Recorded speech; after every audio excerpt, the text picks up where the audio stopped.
Welcome back to my channel. അപ്പോൾ ഇന്ന് ഞാൻ വന്നിട്ടുള്ളത് നല്ലൊരു കിടിലൻ റെസിപ്പി ആയിട്ടാണ് കേട്ടോ. ബാച്ചിലേഴ്സിനൊക്കെ തയ്യാറാക്കാൻ പറ്റിയ നല്ല സിമ്പിൾ കറിയാണ്. ചോറിൻ്റെ കൂടെ കഴിക്കാനായിട്ട് ഇത് അടിപൊളിയാണ്. പച്ചക്കറിയൊന്നും ഇല്ലാത്ത ടൈമിലൊക്കെ ഉണ്ടാക്കാൻ പറ്റിയൊരു കറിയാണ് കേട്ടോ. അപ്പോൾ നമ്മൾ അതെങ്ങനെ ഉണ്ടാക്കുന്നത് നോക്കിയാലോ. അപ്പോൾ അതിനായിട്ട് നമ്മൾ കുക്കർ എടുത്തിട്ടുണ്ട്. അതിലേക്ക് 250 ml കപ്പിൽ കഴുകി വൃത്തിയാക്കിയിട്ട് പരിപ്പിട്ട് കൊടുത്തിട്ടുണ്ട്. ഒരു 10 ചെറിയ ഉള്ളി, അതുപോലെ ഒരു 10 വെളുത്തുള്ളി, ഒരു 3 പച്ചമുളക് നടുകെ കീറിയത്, ഒരു വലിയ തക്കാളി.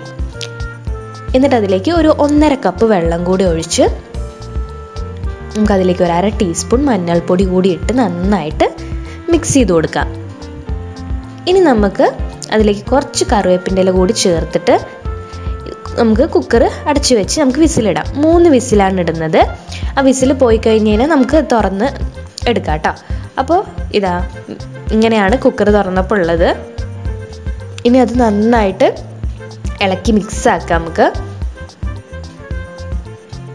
ഇനി നമുക്ക് ആവശ്യത്തിനുള്ള ഉപ്പ് ചേർത്ത് കൊടുക്കാം. നമ്മളിപ്പോൾ 1 ടീസ്പൂൺ ഉപ്പ് ചേർത്തിട്ട് നന്നായിട്ട് ഇളക്കി കൊടുത്തിട്ടുണ്ട്. ഇനി ഇത് ലോ ഫ്ലെയിമിൽ ഇട്ടിട്ട് നമുക്ക് മാറ്റി വയ്ക്കാം.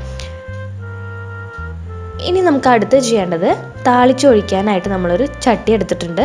അതിലേക്ക് ഒരു 2-3 ടേബിൾ സ്പൂൺ ഓയിൽ ഒഴിച്ച് അതിലേക്ക് ഒരു 1/2 ടീസ്പൂൺ കടുക് ചേർത്ത് കൊടുക്കുക. അത് നന്നായിട്ട് പൊട്ടി വരുന്ന സമയത്ത് നമുക്ക് 2-3 വറ്റൽമുളക് പൊട്ടിച്ച് ചേർത്ത് കൊടുക്കുക. പിന്നെ കറിവേപ്പിൻ്റെ ഇലയും കൂടി ചേർത്ത് നന്നായിട്ട് മൂപ്പിച്ചെടുക്കുക.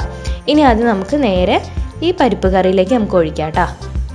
അപ്പോൾ താളിച്ച് ഒഴിച്ചിട്ടുണ്ട് നമ്മളിപ്പോൾ. ഇനി അതിൻ്റെ മേലേക്ക് നമ്മൾ കുറച്ച് മല്ലിയില കൂടി ചെറുതായിട്ട് കട്ട് ചെയ്തിട്ട് ഇട്ട് കൊടുക്കുക. അപ്പോൾ ഇതിന് ഞങ്ങളുടെ ഇവിടെയൊക്കെ പരിപ്പ് കടയ്യാന്നാണ് കേട്ടോ പറയുക. നല്ല അടിപൊളി ടേസ്റ്റാണ് ചോറിൻ്റെ കൂടെ കഴിക്കാനായിട്ട്. മീൻ പൊരിച്ചതൊക്കെ ഉണ്ടെങ്കിൽ നല്ല അടിപൊളി ടേസ്റ്റാണ് കഴിക്കാനായിട്ട്.